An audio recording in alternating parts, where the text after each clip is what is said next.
C'est le plateau de l'invité du forum, 8h16 sur Actu Matin. Docteur Luc Kokou-Sosa, bonjour. Bonjour, monsieur le journaliste. Vous êtes enseignant-chercheur à la faculté des droits et sciences politiques de l'université d'Abomey-Calavi. Sur ce plateau, je suis en compagnie de André Dossa et nous allons vous recevoir donc pour nous parler un peu de cette décision du Bénin de se retirer de la Cour africaine des droits de l'homme et des peuples. Êtes-vous surpris par cette annonce de notre pays? Je ne suis pas du tout surpris parce que l'adhésion ou la ratification donc, du protocole donne deux démarches. La première, c'est de ratifier le protocole prévu par la charte. Et la seconde démarche, c'est de déclarer que des personnes physiques peuvent saisir donc, la Cour. Cela veut dire que, et même d'ailleurs pour la ratification de tout protocole, si on n'est pas satisfait, on peut, puisque c'est un contrat, on peut toujours rompre et sortir d'un protocole. Ce n'est pas interdit. La preuve, c'est que la Gambie l'a déjà fait.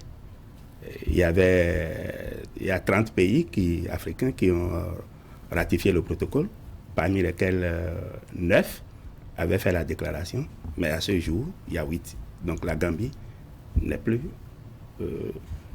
à retirer sa déclaration. Donc, l'État béninois peut suspendre totalement le protocole ou dire je maintiens le protocole, mais je retire la déclaration. Et donc, si l'État béninois retirait la déclaration, il y aura toujours le protocole qui va le lier à la Cour, mais les personnes physiques n'auront plus la faculté, la possibilité donc de saisir la Cour.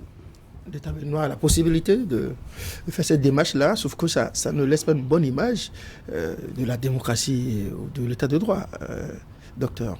C'est vrai que cela donne l'impression que, en matière donc d'État de droit, que ce n'est pas bien. Mais lorsque nous prenons par exemple la charte qui a prévu le protocole, puisque la charte, au moment où les États ratifiaient, on n'avait pas vu tous les contours possibles. On a dit, bon, il peut y avoir donc des protocoles, dont celui qui a permis donc de créer la Cour des droits de l'homme.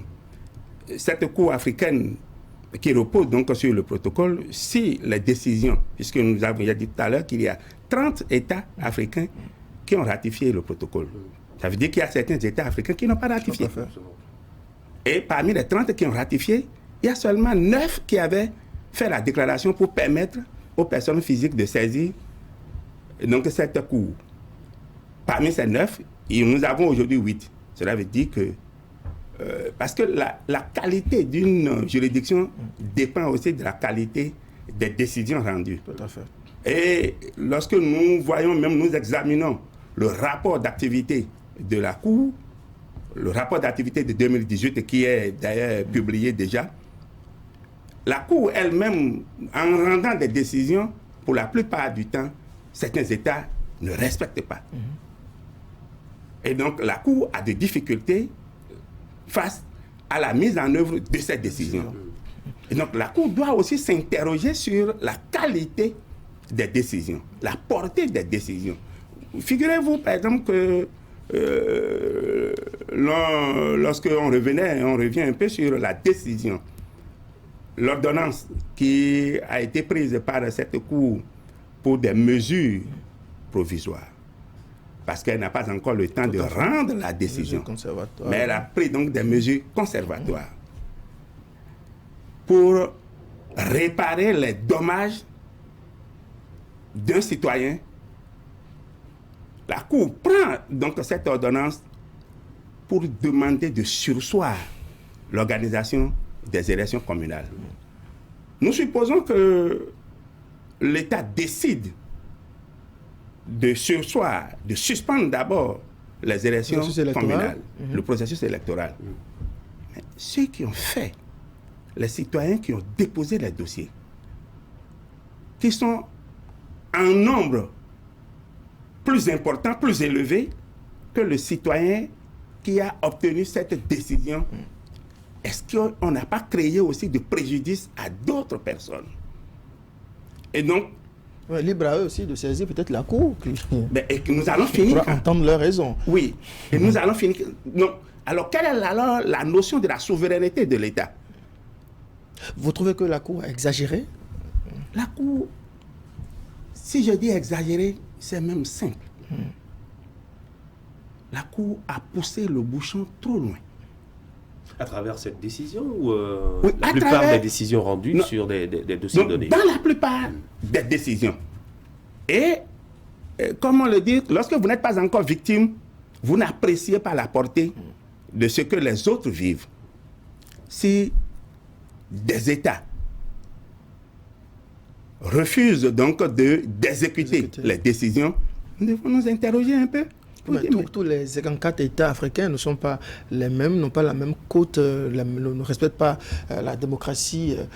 Pourquoi se comparer aux États qui n'ont pas ratifié? Ou même vous avez évoqué la Gambie, qui n'est pas, à proprement parler, un bon élève en matière de démocratie. Oui, c'est pour dire quoi? Lorsque nous avons un contrat, et nous ratifions un protocole et que le protocole nous dessert l'État, eh bien l'État est obligé de prendre ses dispositions.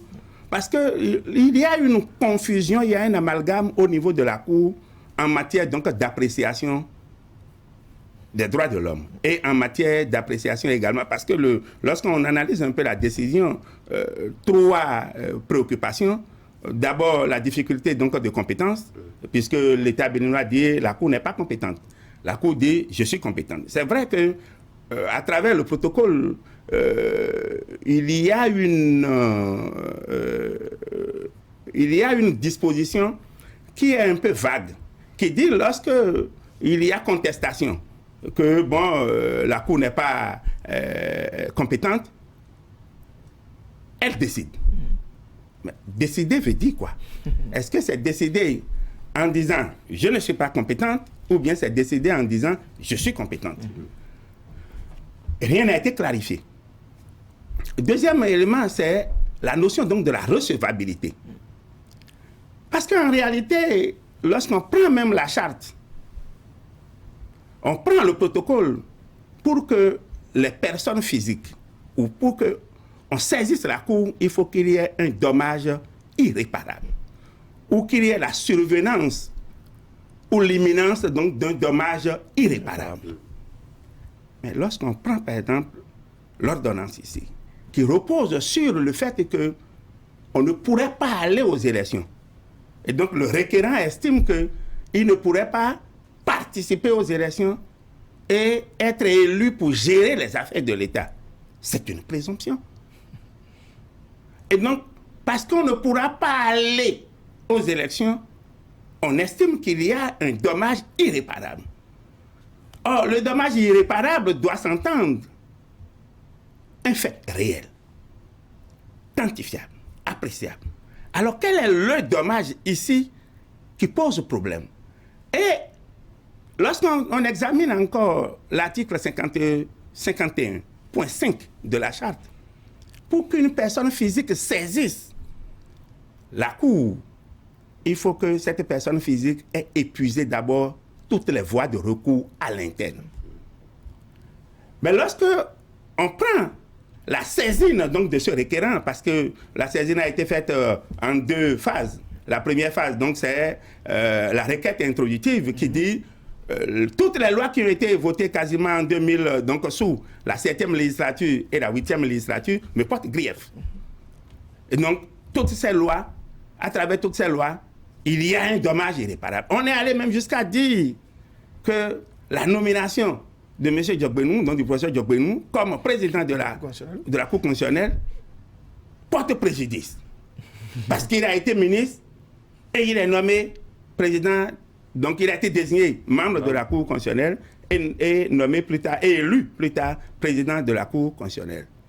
Or, l'article 115 de la Constitution qui prévoit les mécanismes de désignation n'a pas interdit que lorsqu'on est au gouvernement, qu'on ne peut pas être désigné pour être membre de la Cour constitutionnelle. Alors, en quoi ce mécanisme de désignation a-t-il violé les droits donc, du requérant. Et l'article 116 qui a prévu donc le mécanisme d'élection, puisque le professeur Diogbenou pouvait être désigné pour aller à la cour, siéger à la cour et ne pas être président. Ouais.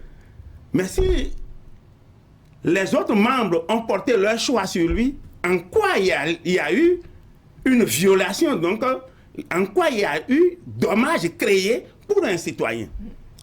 Et donc la question, puisqu'on est allé jusqu'à se référer pour dire on n'est pas allé aux élections législatives, ça c'est vrai. Je suis toujours dérangé de revenir par exemple sur cette question, parce que l'article 156 de la charte donc des partis de 2018 a prévu qu'il y ait de formalités parce qu'il y avait au niveau donc de cette charte en 2018, il y avait deux groupes politiques, les partis politiques qui existaient et les partis politiques qui étaient en cours de création. Pour les partis politiques en cours de création, on dit de faire les formalités au ministère de l'Intérieur pour avoir le récépissé provisoire et puis le récépissé définitif. Pour les partis existants, on dit il faut remplir donc des formalités complémentaires dont il faut se mettre en conformité avec la loi. Mais en se mettant en conformité avec la loi, cela veut dire qu'il faut aller déposer des dossiers au ministère de l'Intérieur. Mais est-ce qu'un parti sérieux peut aller déposer des dossiers au ministère de l'Intérieur et ne pas avoir un acte administratif? Puisque si le ministère de l'Intérieur reçoit les dossiers, il faut que le ministère de l'Intérieur, il approuve d'ailleurs, il faut qu'il délivre un acte administratif. Ouais. Cet acte administratif peut avoir n'importe quel nom. Attestation de conformité, certificat de conformité ou tout ce qu'on veut. Et donc, même si la Cour constitutionnelle est intervenue pour dire qu'il faut parler donc de certificat de conformité, je dis si on veut respecter la loi, donc la charte, en son article 56, ce débat-là est clôturé. Donc, ne l'avoir pas fait, c'est qu'il y a eu une volonté manifeste aussi de ne pas aller un peu plus loin. Et lorsqu'on dit aujourd'hui qu'on a été écarté, ou bien qu'on sera écarté pour les prochaines élections, et que les nouvelles lois qui ont été votées, à savoir le code électoral, la charte qui a été modifiée, et bien que ce sont des lois qui sont prises en violation des dispositions parce que nous sommes à 6 mois et que le protocole donc, de la CEDEAO donc prévoit qu'il faut la concertation donc, de toutes les forces politiques. Mais il y a eu un dialogue social qui a été organisé au cours duquel il y a eu un dialogue politique plutôt qui a été organisé au cours duquel il y a eu plusieurs forces politiques. Ce qui exprime déjà le consentement qui a été requis. Et c'est à l'issue donc de ce dialogue politique qu'il y a eu des recommandations ayant obligé donc les députés à agir. Alors, on va plus loin pour dire, bon, les députés ont voté des lois en catimini et dans la nuit. Ça me gêne un peu, puisque c'est vrai, je suis ici en tant qu'enseignant-chercheur, mais je suis aussi le conseiller technique juridique du président de l'Assemblée nationale. J'ai examiné le règlement intérieur de l'Assemblée nationale. Je n'ai pas vu quelque part où il est interdit qu'on ne peut pas voter une loi une nuit. Il y a ce qu'on appelle le temps. Et donc les gens peuvent voter. L'horloge parlementaire. Donc, en quoi le vote d'une loi une nuit porte dommage à un citoyen? Et donc, nous devons... puisque il faut bien des raisons pour se fâcher. Il faut nourrir sa requête pour obtenir gain de cause devant la Cour africaine des droits de l'homme et des peuples. Mais maintenant... Je lui donne parfaitement raison. Oui, justement, en dehors de savoir votre question, la Cour africaine des droits de l'homme et des peuples a-t-elle agi en méconnaissance des textes qui régissent la vie publique, la vie politique en République du Bénin? Oui, et je l'ai dit, puisque lorsqu'on prend par exemple le point 72 de sa décision, comme je l'ai dit tout à l'heure, la notion donc de dommages irréparables, puisque pour parler donc de dommages irréparables, il faut aller interroger J'ai dit encore tout à l'heure qu'il faut épuiser les voies de recours. Et c'est la charte qu'il a prévue déjà en son article 51.5. Mais si le requérant n'a pas épuisé les voies de recours à l'interne et qu'il y a une recevabilité, parce que la Cour a refusé d'ailleurs de se prononcer sur la recevabilité et estime que le dossier soit recevable ou non, eh bien, elle est plutôt en mesure d'ordonner pour des mesures provisoires. En 2018, la Cour, cette même Cour, avait ordonné des mesures provisoires. Et en 2019, elle rend une décision qui a été contradictoire par rapport à cette mesure provisoire. Nous allons toujours continuer de donner la chance à d'autres structures budgétivores pour la communauté d'entamer ou de porter un préjudice sur la souveraineté de l'État. Parce que on a dit aussi, c'est prévu que la décision à rendre par la Cour protège les intérêts des partis. Si les mesures provisoires protègent comme il y a dit tout à l'heure, les mesures provisoires protègent les intérêts du requérant, ces mesures provisoires protègent aussi celles de l'État. Et en parlant de l'État, c'est parler également dans le processus électoral des différents acteurs politiques qui peuvent aussi rester en justice et saisir la Cour demain. Nous serons dans quelle situation? Et donc, il faut que la Cour arrive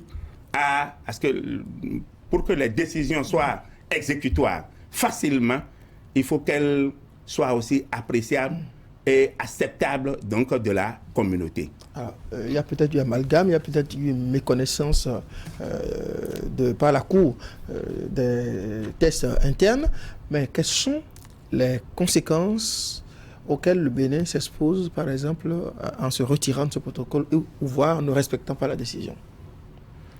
Oui, j'ai dit tout à l'heure que ne pas respecter la décision, le Bénin ne serait même pas le premier pays. On va me dire, mais pourquoi vous faites la comparaison? Ben, c'est pas grave. Si l'exécution d'une décision doit être préjudiciable à plusieurs citoyens, il vaut mieux que l'État prenne aussi sa responsabilité. Eh bien, on peut encore exprimer donc la réparation en numéraire. On peut exprimer, puisque s'il y a dommage, on peut donc convertir le dommage en numéraire pour demander à l'État de payer. Ce qui porterait un préjudice moindre que ce que nous aurons aujourd'hui. Alors, lorsque nous parlons, on dit, mais oui, on peut aussi reporter les élections communales facilement. Autrefois, les élections communales étaient prévues par la loi. Donc, une loi ordinaire, Mais aujourd'hui, les élections communales sont prévues par la Constitution. Et donc, vouloir reporter, c'est qu'il faut aller toucher encore à la Constitution. Or, nous sommes tellement conservateurs que toucher à la Constitution... Ça n'a déjà pas été facile. Eh bien, et si on veut toucher à la Constitution, ça veut dire que nous serons dans une situation où on ne pourra pas, parce qu'il faut attendre encore les 6 mois.